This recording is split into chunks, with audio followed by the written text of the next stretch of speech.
Okay, so naming practice of the hydrates, again, copper sulfate pentahydrate, that copper 2 tells you how many coppers you have. And so you got to balance the charges, copper 2 plus, sulfate 2 minus. So you just have CuSO4. And the pentahydrate means there's 5 waters, so that's pretty straightforward.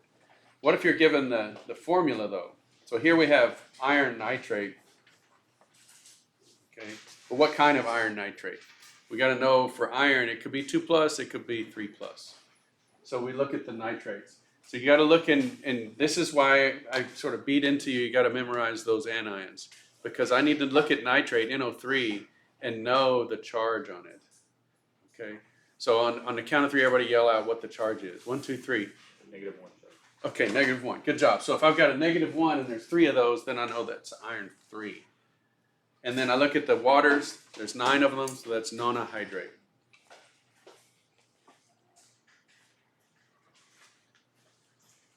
Okay, so then the next one, we've got strontium phosphate. Okay. Now, where's strontium, SR? Here it is in column 2. So on the count of 3, what's the charge? 1, 2, 3. -3. Ooh, nope. Nope, it's on, these are all positive. Oh, sorry. Yeah, so positive what? What's this one? Positive what? 1, and this one? 2. Positive 2, exactly. So if it loses electrons, it wraps around the periodic table and comes out on the right side. So follow the numbers. Strontium's 38. So if I take away an electron, it has 37 electrons. If I take away another one, it has 36. And so now we're at krypton. Krypton's a noble gas, stable electron cloud. So that's, again, why the column 2 would lose 2 electrons. They wrap around and they're if it's in column 2, we don't need a Roman numeral is the main point. So it's just straight up strontium phosphate, and then we count the waters. There's 3 of those, so trihydrate. Great review. Okay. Look at that, also that crisscross, the 2 and the 3, we can see, if it were an element that we needed the Roman numerals, then we would have put 2 on there, because what's the charge on phosphate? -3, yeah. And this would be +2, so you need to have a common multiple of 6. Okay, this one's tricky because you got to memorize the mercury ones, the mercury cations. So we're looking at this mercury 1 chlorate tetrahydrate. So we know tetra is how many? 4. Yeah, so we're going to have 4 waters, but then we have that mercury 1 ion. That's the one that's Hg subscript 2. So Hg subscript 2 is mercury 1 because each of those mercury atoms is charged 1 charge. Okay. And chlorate is a -1, so we need 2 of those.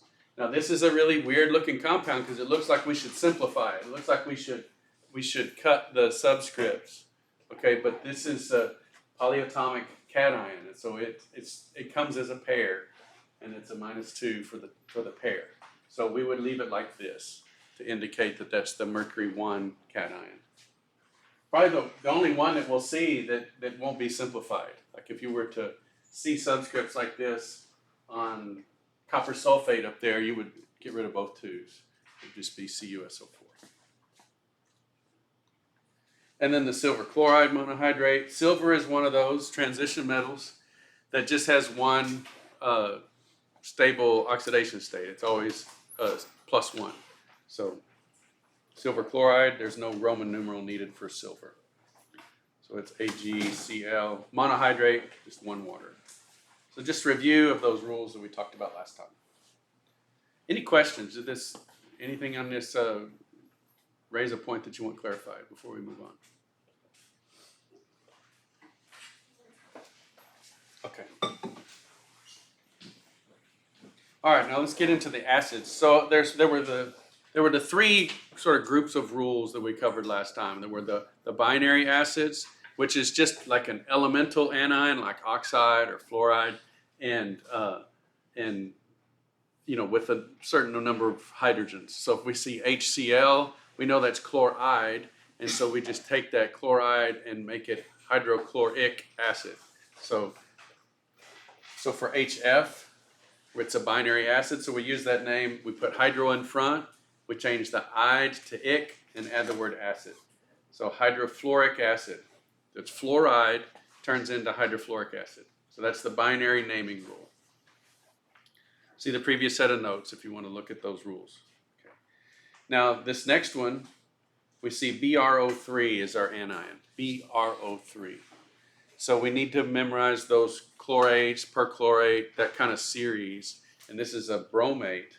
BrO3 is very similar to ClO3. ClO3 is chlorate. That's how I remember this. So I know that I've memorized chlorate. Now I see BrO3, that's bromate. So the rule I would use is turning that 8 to ic acid. So if this is bromate, it's going to be bromic acid, not hydrobromic acid.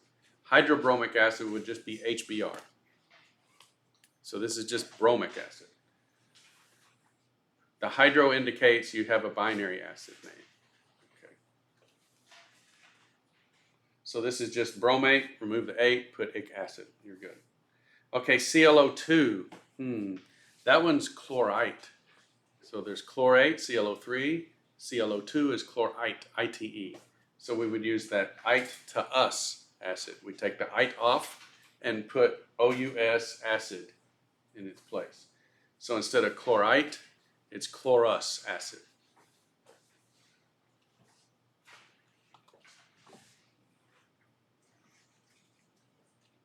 Once again, it emphasizes the need to memorize at least that series of the chlorate, chlorite, and hypochlorite. This bottom one is, what's the anion here? Carbonate. Carbonate, okay? And so if it's carbonate, that's an 8 to ic, okay? So that would be carbonic acid.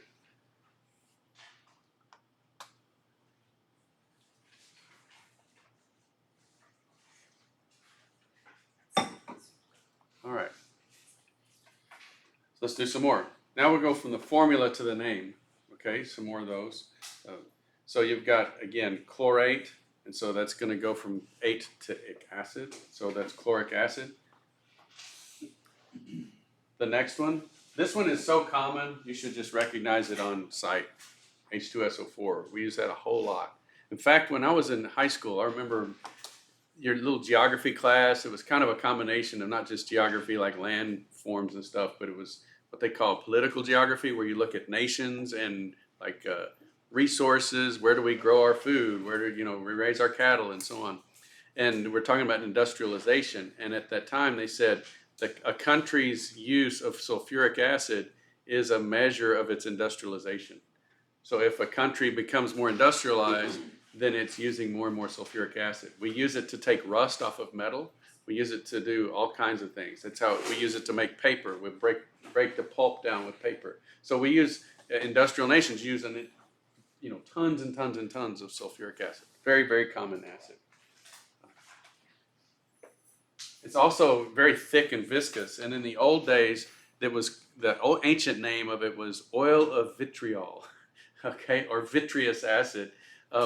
And so whenever you hear somebody talk about vitriolic rhetoric, like in the news, you hear this phrase, that comes from sulfuric acid. So your language is so hateful and causing people to get angry. It's vitriolic language. It's tied back to this ancient name for sulfuric acid. So that's not on the test. Okay, so this is sulfuric acid. And again, it's not sulfic acid. They add that extra syllable sulfuric acid. So that's a little bit of an exception to the rule. That's not exactly applied where we take sulfate and take off the 8 and put ic. So it's not sulfic acid, it's sulfuric acid. Okay. And then HBr. So that's a binary acid rule. So that's bromide, and so we would take the ide off and we put a hydro in front of it, hydrobromic acid.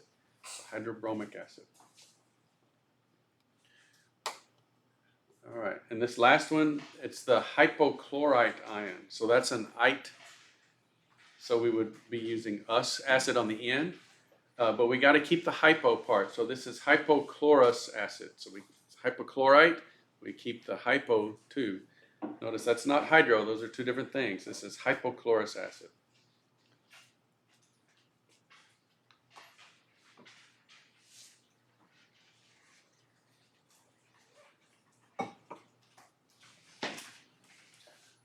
Okay, let's switch it up now. Let's go from the name to the formula. And once again, this is it's basically an exercise in memorization. If you have those anions memorized, then this will be pretty straightforward. So you've got perchloric acid. Perchlor is going to be that perchlorate ion. So this is in reverse. It's ic going back to 8. So this is perchlorate. And so this is HClO4. You've got to know what perchlorate is, ClO4, and you've got to know the charge on it, because you got to know how many hydrogens to put on there, or protons. We put protons on to cancel the charge. So we have ClO4 minus, we put an H plus on there, the charge is canceled, and so it's HClO4. Nitrous, okay, gosh, nitrous, that's going to be a nitrite, us-to-ite, okay, nitrite. And so I know nitrate is NO3, so this is one less than that because it's ITE, so it goes from nitrate, NO3, to nitrite, NO2. Nitrate is -1, so the charges don't change, so nitrite is -1. So I need one hydrogen on that. So HNO2 is nitrous acid. Sulfuric acid, ic, comes from 8. Okay, so that's sulfate, that's the anion, and it's SO4. And how many charges? 1, 2, 3. 2 minus? 2 minus, that's right. So I need 2 protons. So that's H2SO4.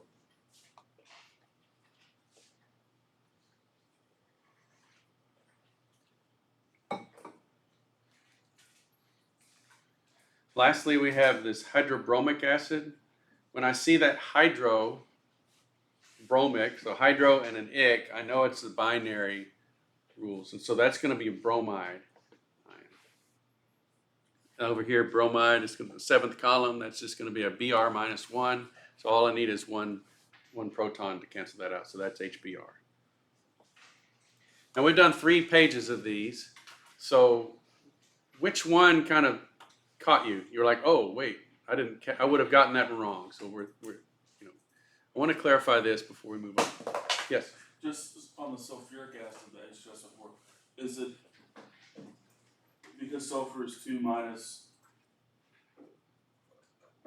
Is that where we get the 2 on the 2? We're adding 2 hydrogen to cancel out the 2 minus Of what? of sulfur, Of sulfate. sulfate. Yeah, so make sure that you're taking into account the whole polyatomic ion. Right.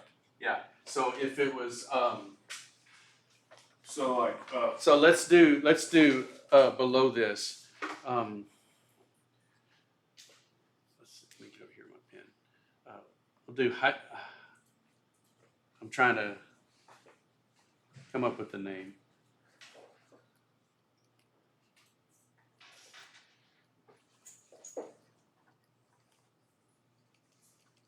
So a hydrosulfuric acid. So that's different than sulfuric acid, right? And so you see that hydro, that is an indicator that it's just a binary. It's just protons and a single element, no oxygen. it's just HS. Yeah. So so then we look over there to the periodic table and we see sulfur is going to be sulfide, okay? And so it would be sulfide 2 minus, and so we need 2 protons for that. So it's going to be, H plus times 2. So it'll be H2S, or hydrosulfuric acid. And then just sulfuric acid is that all you have is an ic, no hydro. So it had to come from sulfate. So that's the key, the difference between hydrosulfuric acid, which is just H2S, and sulfuric acid, which is H2SO4, because it comes from sulfate. That's the 2 possibilities there for that. So doing the same with like phosphorus would be H3. Yeah, H3PO4. PO4. Perfect. And so you can practice this. Let's see, this is on 11. Go to the end and come up. So you can practice this by going through every one of your anions, like even this weird one, like chromate. So we've never seen it in any of our practice ones today, what we would do to make an acid out of chromate. Okay, I know I have a 2 minus here, so it's going to be H2CrO4. But what would the name be? It's the chromate ion. We drop the 8 and put IC on there and acid. So it's chromic acid. Yeah. So you can take every one of these and practice with that. Okay, here's a dichromate ion. Cr2O7, 2 minus. That's easy. I got 2 minus. I put 2 H's on there. So H2, Cr2O7. Okay. And this is the whole ion here, dichromate ion. So I take the 8 off and put ic. And so it's dichromic acid. And that's different than chromic acid because it's a different ion. Okay. So as you can just practice all of these, and if you do them all, then you've done every possible one I could ask you. Yeah. Whenever you're making the acids, is there certain compounds that you do pronounce, like the hydrogen that's on the front? Only ones are the like the halogens, fluorine, chlorine, bromine, iodine. You say hydrofluoric acid, and so on. And then this cyanide ion here. So cyanide's in the naming scheme behaving like a bromide or an iodide. Okay, take care. And so we would say hydrocyanic acid. Does that answer your question? So for cyanide, we'd say hydrocyanic acid. So it's only those that you do say hydrogen? Yeah, and so if we look at that cyanide, notice these are 8s and ics, right? So we have rules for 8s going to ics and ites going to us's. But what do we do with an IDE? Well, with cyanide, it ends in IDE. So we use that rule that would take the ide off and put hydro something ic acid. So hydrocyanic acid. Okay. Yeah. So that's where you would know. You're like, gosh, an IDE, what do I do with that? Oh, I know what I do with that. I've got iodide, it would be hydroiodic acid. I have cyanide, it'd be hydrocyanic acid. Yeah. Now hydroxide's weird because if I make an acid out of that, I just made water. So don't be tricked with that one. OH minus, you add another H on there, you've got water. Okay. I'm not going to throw that one to you on the naming exam because that just really is a trick question, because you could say I followed the rules, but you just made water. You didn't make hydroxic acid. It'd be another sort of funny name for water. But the same thing with oxide. Yeah, and oxide too. So if you made H2O, it wouldn't be hydroxylic acid. I don't know what you would do. Oxic acid? Yeah, I don't know because that's not a thing. So you'd just be making water. And we talked about the peroxide ion. I don't know how you would make an acid out of the peroxide ion because you would just make hydrogen peroxide. It's an organic molecule. But sulfide is the one that we do talk about.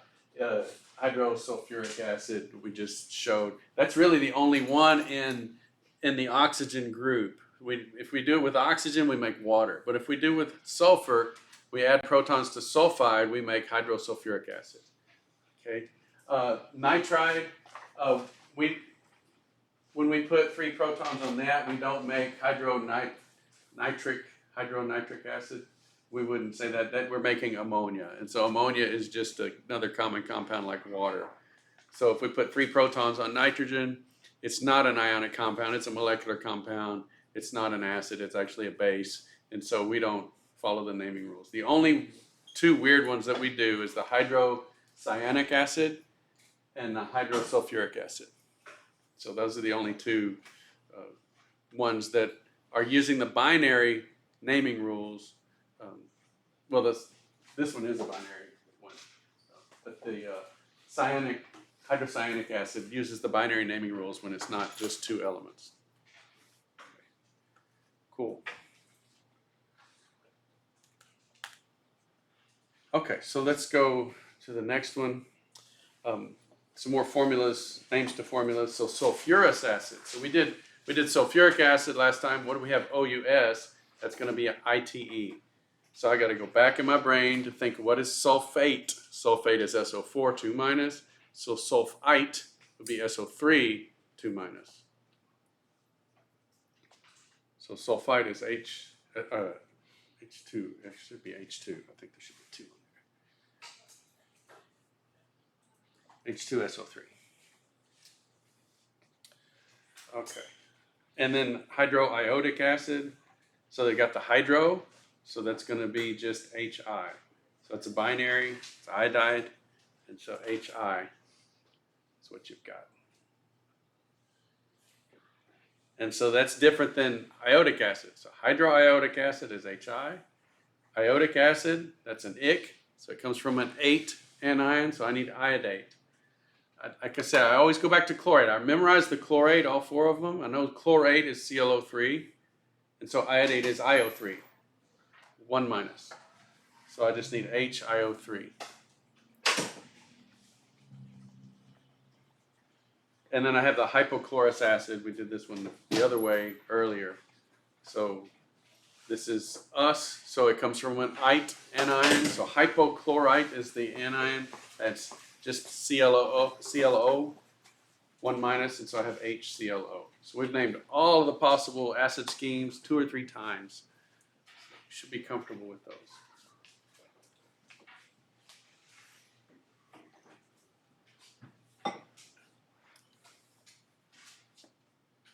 Okay. Now we get into some of the salts. These are the weird ones where we don't put all the protons on to cancel all of the charges. So famous case would be phosphate. It's PO4 3 minus. What if we don't put 3 protons on there? What if we only put 2? Okay.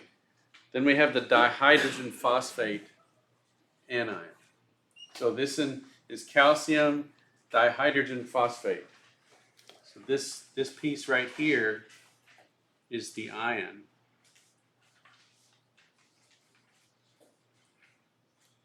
H2PO4 minus. And the calcium's 2 plus, and so we need 2 of these ions to go with the calcium. So that's why you have parentheses 2 on it.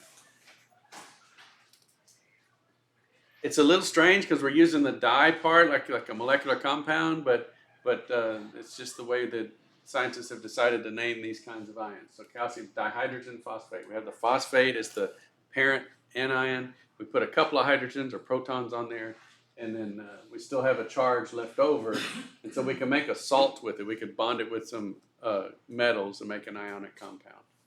Okay. What about the next one? So the next one's PO3, not PO4, and so that should be phosphite. Okay, and it just has 1 hydrogen. We don't need the mono. We just say hydrogen. Okay, so this is potassium. That's the K. Hydrogen phosphite. Phosphite would be 2 minus, and so we've only canceled 1 of those charges with the proton, and so then we have 2 charges left over. So we need 2 of the potassium ions. So this hydrogen phosphate would be HPO3 2 minus.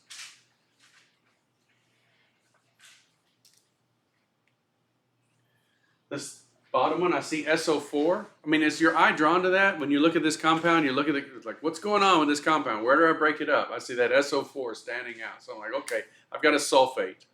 Wait, I've got a hydrogen in front. So that's a hydrogen sulfate. It's canceled 1 of the charges. So now that whole thing is only a -1. And so then I can put it with 1 potassium and make a neutral compound. So that's potassium hydrogen sulfate.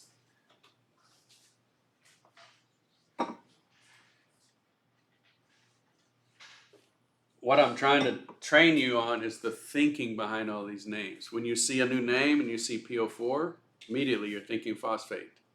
Okay, and then you see some hydrogens in there, and you're like, okay, that's one of those weird ones. I've got a few hydrogens in it. If you see a metal out front, you know the hydrogens haven't canceled all the charges. Okay, if you don't see this, then and it's a neutral compound, then you've got an acid. And then this bottom one is HCO3. So I see that CO3, I think carbonate. Okay, got a hydrogen on there, so it's hydrogen carbonate. Okay, carbonate is a -2. I've taken away one of those charges with that hydrogen, and so now it's HCO3 -1. So each of those ions is -1. Magnesium's in the second column, so it's a +2. So I need 2 of the negative anions to make a neutral compound. So that's how we build these up. So that's the thinking behind it. You see the name, you start pulling it apart, and if you don't have those anions memorized, then I don't know how you would do it. I really don't. I mean, be like a goat looking at a watch. Right? You've got compounds in front of you. You have no way to know where to start, right? Because you didn't memorize your anions. Okay, so that's what my friend would say when we play dominoes, and I'm trying to figure out what to bid. On 42, I don't know if you play 42. He would always say, "You look like a goat looking at a watch." And I was like, "Yeah, thank you."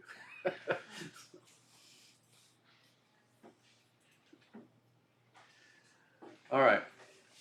So this is just, again, some of these hydrogen oxoanions have old names on them. So you'll see some of these around the house.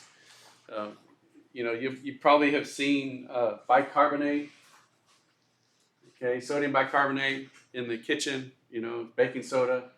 And so we've got the carbonate anion here. We can add a hydrogen in, and we have hydrogen carbonate. And then that's also called bicarbonate. So I don't know why it's bicarbonate, but that's what it is. You got the sulfate, hydrogen sulfate would be what we call it, the systematic name, that's bisulfate. Same with phosphate, dihydrogen phosphate, this is biphosphate. So some of the ancient names don't make a lot of sense, but that's what they are. Okay, so I'm not testing you on the ancient names, but I don't think you'll run across them in Alex. I mean, this explanation came from Alex, but I don't think they're asking you for the ancient names. But it's nice to know because you see it in the kitchen. And you're like, well, what is that? I've never heard of bicarbonate. Well, now you have. Okay. I don't know if y'all know Monty Python. Now for something completely different. We're going to throw in a little bit of organic compounds because if you look at the back of your shampoo bottle, you see all kinds of things on there that we haven't talked about yet. We've been doing inorganic compounds. We've been doing anions, cations, and acids. Okay. We're not going to get into naming organic compounds, but we are going to get into identifying them. And so we're just going to talk about molecules now and sort of classifying them as sort of an inorganic compound or an organic compound, okay, or a hydrocarbon. When you get to organic 1, then you get into nomenclature where you learn to name the organic compounds. And in your freshman book, there's a chapter on like an intro to organic chapter. So whether you're doing the OpenStax online book or if you got the physical book, then you can flip to that chapter if you're curious about organic chemistry. It's pretty simple, but there's a lot more rules because there's a lot more variety of the way things bond together. Okay, like we can memorize a table of anions, but in organic chemistry, it's just table after table after table of functional groups, ways to put the molecules together, names on how many bonds there are between the carbon atoms, and so on. So at this point of this course, we're just going to recognize organic compounds and say, okay, I'm not going to name that one. It's an organic molecule. Okay, so let's do that. So carbon, everybody gets carbon in an organic molecule, as Oprah here says. So organic compounds always contain carbon. There used to be a belief that there was something special, like a life force in carbon, because the molecules of life are organic molecules. And so that's why it's its own separate discipline. Then it stayed its own separate discipline because it's just complicated enough that there's enough material there to just focus on organic molecules. Okay, but used to thought there was something special about carbon, like it contained the life force, since all of life is based on carbon molecules. Okay, so they always contain carbon. They are almost always molecular compounds, but like our polyatomic anions, they can be a covalent molecule that's charged and then participate in ionic bonding. What's our one example? Well, there's maybe a couple, but there's one important example of an organic molecule that we had to learn already. It was one of the anions. So you've already memorized one of the anions. That's an organic molecule.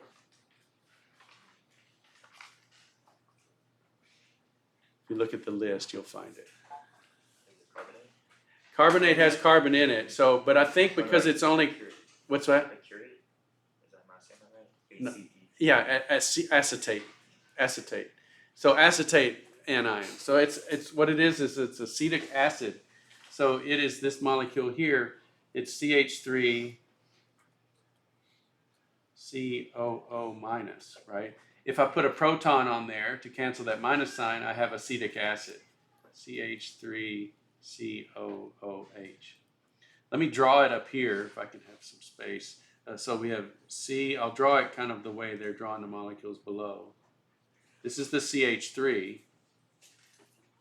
And carbon is beautiful. It has 4 valence electrons. We'll talk about what the valence electron is later, but the outer shell of carbon has 4 valence electrons. And so it can share one of those electrons with 4 different things. So carbon always wants 4 bonds. So we have carbon CH3, we've taken up 3 of those bonding sites, and then it's bonded to another carbon. And this carbon is using 2 of its bonding options with 1 oxygen, and the 4th bonding option with this oxygen.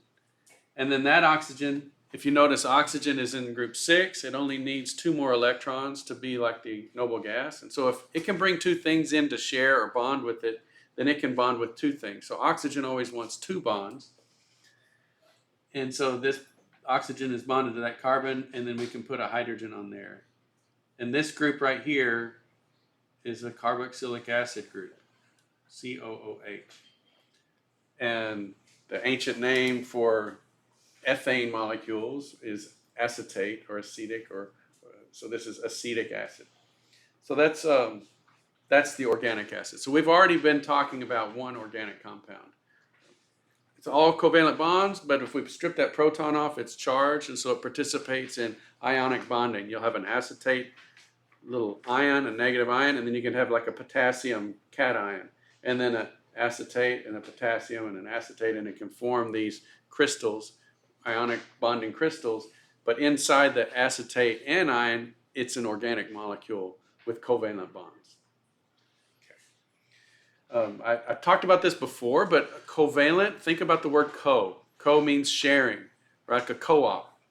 Okay, so covalent bonding, they share the electrons. Ionic bonding, you've stripped an electron from one to the other, and now you have ions. Okay, so ionic bonding is just pluses and minuses attracted to each other, and then covalent bonded, there's no pluses and minuses, they're sharing the electrons. So inside the acetate piece, the carbons, hydrogens, and oxygens are all sharing the electrons to make a really strong bond. And then that whole piece, if it's charged, can be a unit, and you can have other charged units next to it. So if you have a charge negative, you can have a charge positive next to that and make a crystal. Okay, so that's about the difference between ionic and covalent bonding. All organic compounds contain carbon, and then organic compounds, I guess that's why they put the word almost. They say almost always molecular compounds. So acetic acid is a molecular compound. Acetate anion is an ion, okay? So it's a molecular polyatomic ion. And then hydrocarbons are molecular compounds made of carbon and hydrogen only. So this is what's shown here. These are all hydrocarbons. So hydrocarbon, now the word hydro in this case just stands for hydrogen, okay?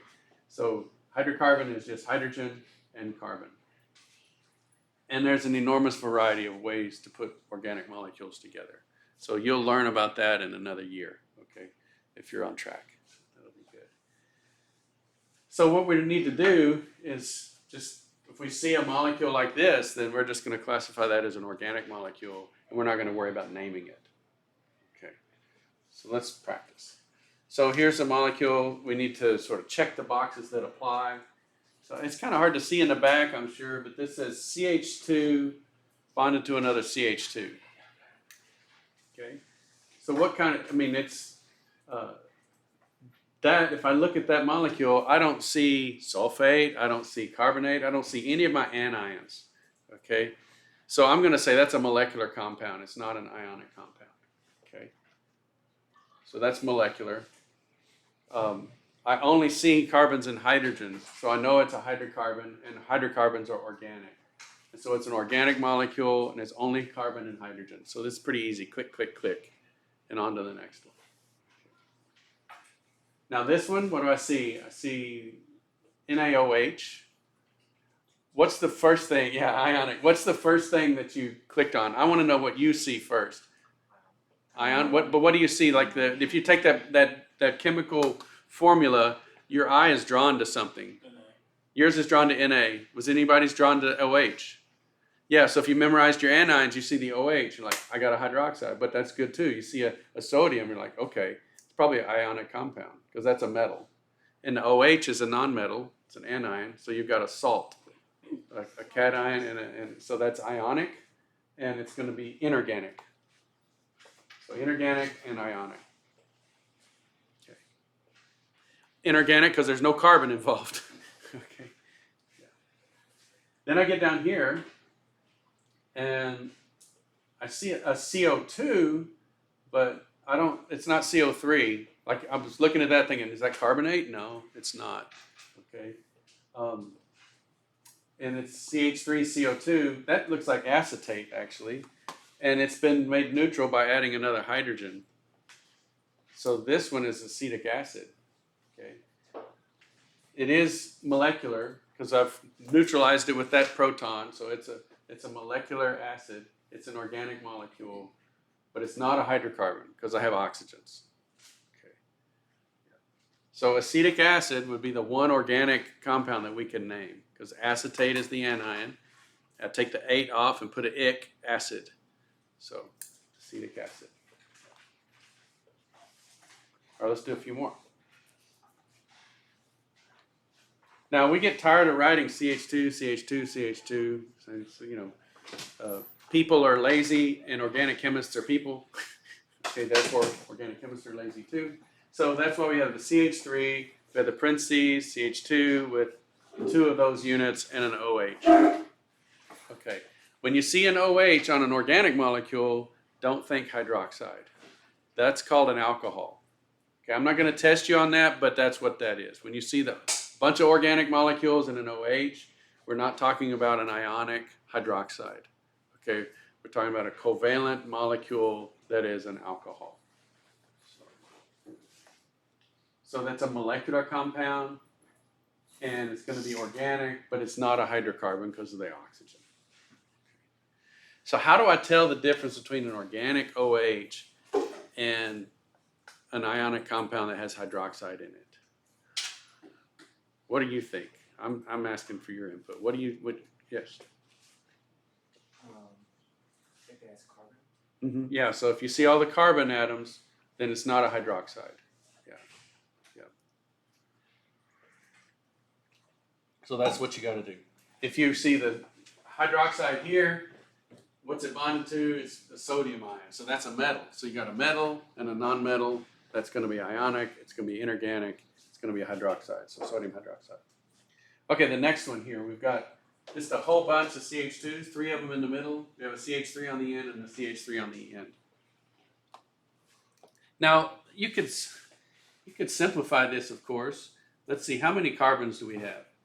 Got 1 on the end. There's 3 in the middle, so that's 4, 5. So C5. Okay, 3 here, 6, 7, 8, 9, 10, 11, 12. 12, H12. So we could simplify that formula here from this to this, and it be the same. I mean, it's the same molecule. So why would I not write it like this?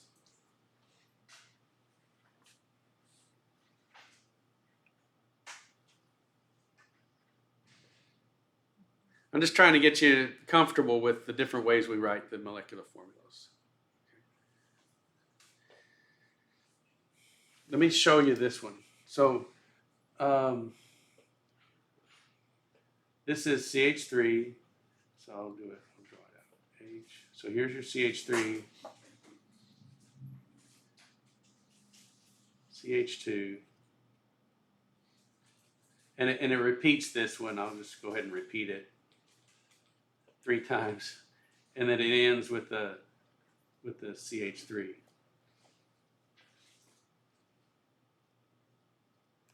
So this top formula is what we call, it's on a line, so we call it a line structure formula. It's sort of giving you the structure of the molecule all on one line.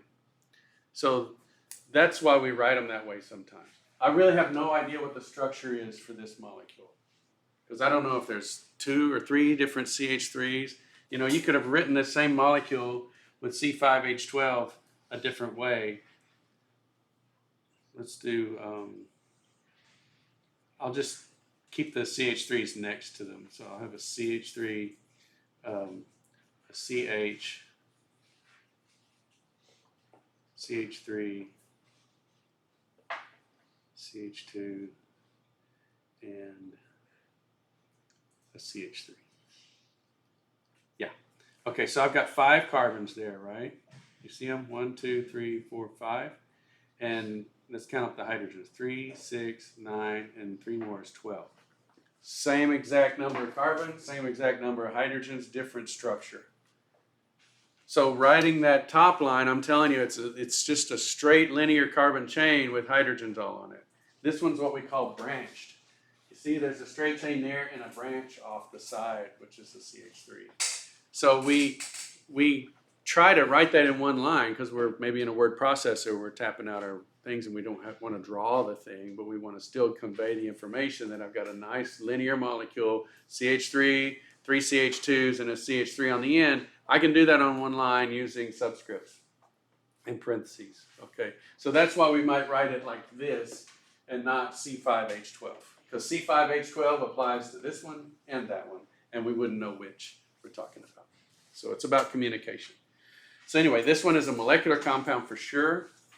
It's organic. I don't see any anions or metals or anything like that.